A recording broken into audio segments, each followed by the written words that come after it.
I'm excited for more Arena, actually. Oh, yeah. It's going to do some interesting stuff to Arena. Okay, so question. Because Severan's just shooting me eye daggers. No, you're not. For you to giving you the hairy eyeball. Wrap it up. Why is your eyeball so hairy? That's weird, by the way. They're eyelashes, man. But you're not meant to have eyelashes on your pupil. All right, so this question is from Hogaric. I love that name. Hogaric. I don't know what it means, but love it. Hey, guys. On episode 11, you guys were talking about game art and other things, and not to be confused with the term game design. I read that really badly. I remember that. Yeah. Yeah.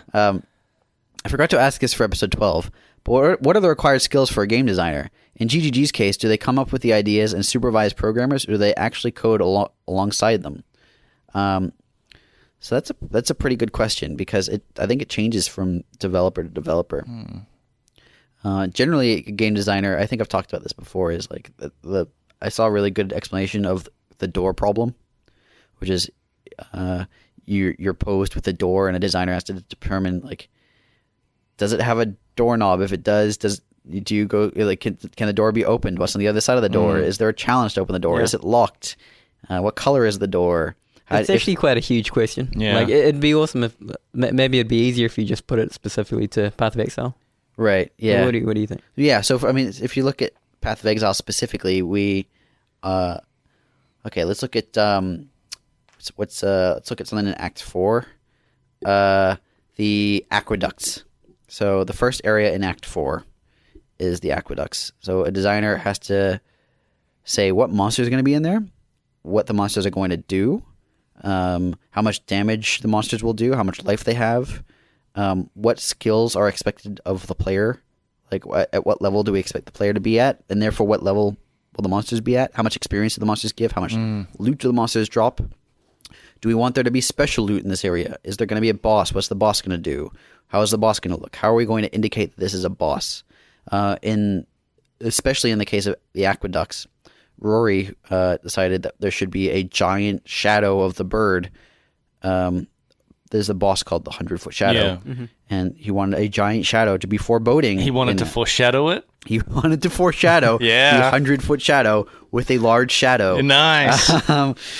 And so he did, and so there's a big shadow that sweeps over. Is there? I've never noticed that. Yeah, it's a really cool effect, man. It was put pretty late in development. He was like, that would be awesome, and it is. Dude, that's awesome, yeah. So you walk up, it's like past the first boat area, I think, and there's a big shadow. Wow, that's cool. I need to see that. Did you happen to catch, just slight tangent? Sure. Did you happen to catch that baseball guy's stream of I did. Yeah? Yeah. Pretty cool. Seeing that. That was when I saw the shadow. What baseball guy was this? Is this a Twitch on Twitch? Yeah, it's got a cool name. I forgot his name though. Hunter Pence. He was a world champion baseballer. And he's really into Path of Exile. Really? Yeah. And he was playing like from where he left off up until the start of Act 4. Yeah. Going into the town. And Chris was playing along with him. Yeah. And they were just like, dude, that's awesome. Yeah. Whoa. Yeah, it was pretty neat. So back on the sorry. Although okay, just one more side. No, go for it. One more side step. I'm really upset right now. Did the guy like notice the shadow and be like, "Oh, what was that?" Yeah. Like Chris acknowledges it. Yeah. Oh, nice. Okay, cool. He said the same. So many times. Foreshadowing pun. Yeah. Because so many times with environment stuff. Oh yeah. Nobody people just cares. Don't know. Yeah. They're just like. They'll be like, "Whoa! Look at the stats on this item." You're like, "God damn it!" Yeah, there was definitely a lot of that. going on. Although I've seen a lot of people talking about the channel map. The channel map. People love the art on that. It's basically like the aqueducts but brighter. Yeah, it's a light environment lighting change. Yeah. But it looks nice. I remember when I first saw it because I worked on all the tiles. Yeah. But I didn't see them in that configuration before. Mm-hmm. I was like, wow, this like totally changes the whole vibe. Yeah. Of it. Well, it has a real like castle feel, I think, with all the like and because it's got like the lower level. Yeah. Like underneath it, it looks like you can like walk all around it, and there's like depth to it. And yeah, it's really really neat.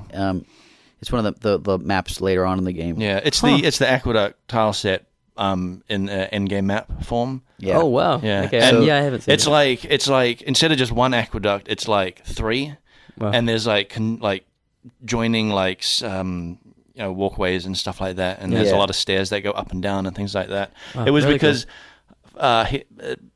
fun fact. When I was making the aqueduct tile set, 2 years ago. because in the game they're only seen from one angle, so I removed heaps of back-facing polygons. Oh yeah, right? actually I saw the issue for this. Yeah. So it's completely not needed. Looks fine, Yeah. you know, and it's good because there's less polygons. Right, it Less, speeds everything up. yeah. And then I see the end game map, and things are facing ways that I didn't expect. And I was like, oh my god, there's all these holes in these walls, and like there's just walls missing. And I had to spend like. Did the level designers say anything? Were they like? The thing is, nobody said that to me. I saw it on someone else's screen and was like, what the hell? Yeah, that shouldn't happen. Yeah. Oh man, I better. I made that issue myself to fix it. Wow. Yeah. That's called being proactive. Yeah. So that we'll talk about the channels, for example. That is the work of a level designer, which is at GGG a little bit different because level designers, I think, often do have a little bit of coding expertise, and they do a lot of technical stuff, and they can do a lot with a tile set. Yeah. They can totally change the. They also have a little bit of like Maya knowledge as well. Yeah, at Oh the yeah, same time. a lot of Maya knowledge. it definitely helps. Yeah. They're almost like the middleman between Yeah, the they really artist are. and the designer. Yeah. But the just designer stuff. What else would they? So with that boss, for example, they would also determine what crazy skills he has. They also would probably help determine the layout of the level. Like, for example, and the Aqueducts doesn't have that much randomization, Of course. but we wanted a little bit, so there is some. It's just not as much as a lot of the areas. Yeah. Also, just the length of it. Partially level designer, but partially game designer, because game designers say this is too long. I've actually when I can't remember what it was. Maybe when beta was first out and people started twitching it. Mm-hmm. I do remember watching a few twitches of people going through the aqueduct, and they would get towards the end, and they would be like, "Oh man, how long is this thing?" And then they're like, "Oh, here's the end." Yeah. So it's almost like the perfect length. Yeah, pace is really, really Yeah. important. If it feels like a zone is dragging on, Like that's if bad. even if it had just been like quarter longer, it would be too long. Solaris 2 Yeah. I heard was a really bad example of way too long. I heard that a lot of Act 3 was cut down. Yep. In the lead up to Act 4. Yep. Yeah. Is that Some of just- Act 1 as well. There was Okay. I know that there was one of the later areas before Mervale was cut out. Really? Yeah. Well, okay. Because it was the coves. yeah, It's because called- it was an area called just the it was coves. just a beach. It was a big, was a big dark beach beach. tile set. It was kind of cool. Like, it was moody and it had some interesting monster stuff going on. Yeah. Big Yeah. whale bones and stuff. But there was nothing in there. Like, there was no reason to be there. So a lot of players, It was just Like- an in between. yeah, if you knew what this area was about, what you would do is literally skip as much of it as you could. Yeah. Wow. Which- The only cool thing I think in that area, well, I mean, it did look cool. Yeah. But the main attraction for me was that I'm pretty sure it was the first place that those corpse-eating bird guys showed up. Unless they've added them. At that time, yeah. Yeah. We put them in earlier, I think. I think maybe they're in the ledge that. now and have been Part of in the that ledge move, for quite yeah. a while, but I do remember first seeing them at that place. I think that area also had some big stone arches, which I don't think are anywhere else Okay. in the game. Oh yeah, I worked on those. Yeah, so I don't think they're anywhere I else. should put them somewhere in. But yeah, they're cool. Sneak them in somewhere. Oh yeah. Just make Yeah. a Scale new them map. right Make down. it- Put them in the Make it Corner issue arches. for the level designer. Be like, put these in there. They're just gonna be in like Belly of the Beast, this big stone arch. Yeah. So the whole a lot of areas were shortened and smoothed out. Yeah. Pace is really important for game design. Yeah, I've always kind of like been a little jealous with like designers at Granier because it feels like you have a lot of freedom. Like Yeah. with compared to our Other- restrictions that we have as artists. yeah. Sure. Yeah. I mean, but you guys work under a lot of. We also work under technical restrictions, but they're not like not necessarily always Yeah. frame rate or you know. You're also not like a satellite studio that's getting instructions from like HQ and being told you have to, Yep. you know, Yeah. confined to these restrictions, or design restrictions, or whatever. A lot of trust is placed on us, but we also have a lot of people who I mean, every designer will ask every other designer to look over their stuff, and we get a lot of feedback from everybody, and it's basically everybody signs off on everything in a lot of cases, which is good because sometimes someone will have something that just doesn't necessarily fit the role, or there's like a better way to do it, or there's just like a tiny tweak that makes everything way better. And that's actually often the case. Yeah. But so to answer your question, Hogaric, coding is not mandatory at GGG to be a game designer, but it does change from studio to studio. I know I've applied for previously. I had applied for a studio that required some scripting knowledge.